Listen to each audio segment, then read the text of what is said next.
انہوں نے دیکھا کہ ایک انسان چارپائی پر بیٹھا ہوا ہے اور اس کے ارد گرد مکھی بھینک رہی ہیں۔ لوگ اس پہ لعنت بھیج کر آگے بڑھ جاتے ہیں، لوگ اس کے پاس سے نکلنا بھی پسند نہیں کرتے ہیں، لوگ اس کے پاس جانا بھی پسند نہیں کرتے ہیں۔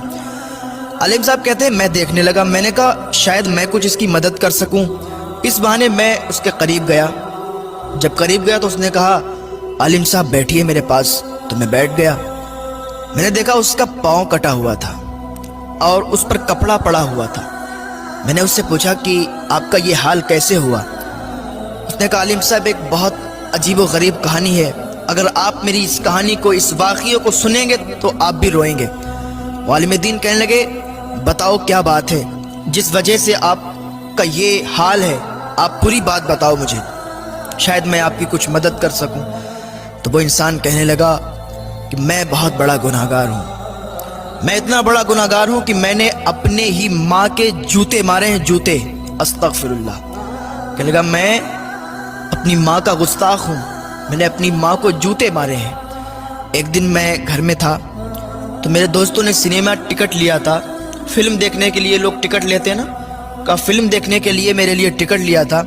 تو میں جا رہا تھا، میری ماں نے مجھے روکا اور کہا گنڈوں کے ساتھ مووی دیکھنے کے لیے جا رہا ہے، غلط کام کرنے کے لیے جا رہا ہے، تجھے شرم نہیں آتی؟ اللہ کا خوف کر۔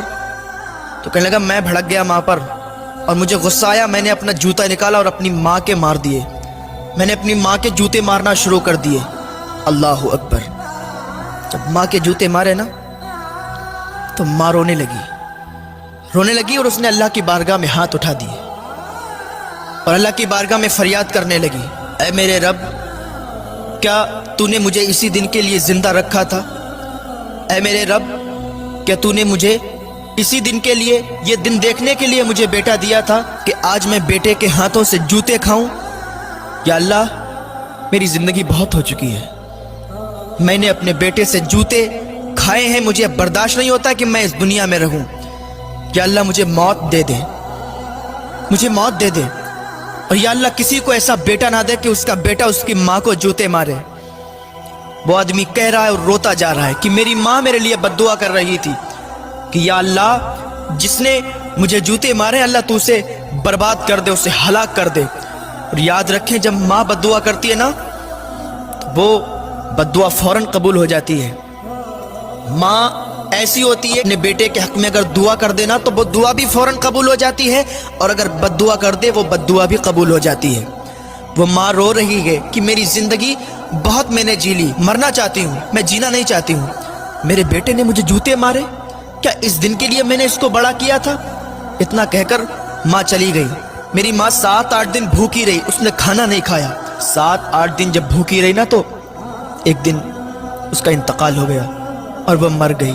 میں اس دن رات میں سویا تو میں نے کیا دیکھا کہ میرے پیر میں درد ہوا، میرے پیر میں درد ہوا۔ میں نے سوچا اچانک سے درد ہونے لگا، ٹھیک ہو جائے گا، کبھی کبھی ہوتا ہے ٹھیک ہو جاتا ہے، تو آج بھی یہ درد ہونا شروع ہوا ہے، ٹھیک ہو جائے گا۔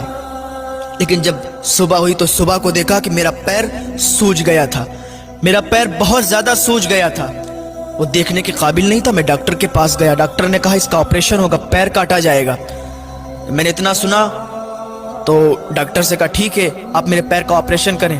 ڈاکٹر نے پیر کا آپریشن کیا، پیر کاٹا، اور اب حالت یہ ہے کہ میرے پیر میں کیڑے پڑ گئے ہیں۔ ماں کی بد دعا میرے حق میں قبول ہوئی، میرے پیر میں کیڑے پڑ گئے، میرا پیر سڑ گیا، مکھی بھی اس پہ بھن بھناتی ہے، کوئی میرے پاس آنا پسند نہیں کرتا۔ ہر آدمی یہی کہتا ہے یہ ماں کا گستاخ ہے، یہ لعنتی انسان ہے، لعنت بھیج کر آگے بڑھ جاتا ہے۔ میں بہت بڑا گناہگار ہوں۔ وہ عالم صاحب نے جب اتنی بات سنی نا ان کی بھی آنکھوں سے آنسو نکلنے لگے۔ وہ آدمی کہتا ہے عالم صاحب میں اپنے گناہ پر بہت شرمندہ ہوں، لیکن اب معافی کس سے طلب کروں، میری ماں بھی اس دنیا میں نہیں رہی۔ عالم صاحب میرے روٹھے ہوئے اللہ کو راضی کر لیں، میں توبہ کرتا ہوں، میں اپنے گناہوں سے تائب ہونا چاہتا ہوں۔ آپ عالم دین ہیں، آپ اللہ کی بارگاہ میں میرے حق میں دعا کر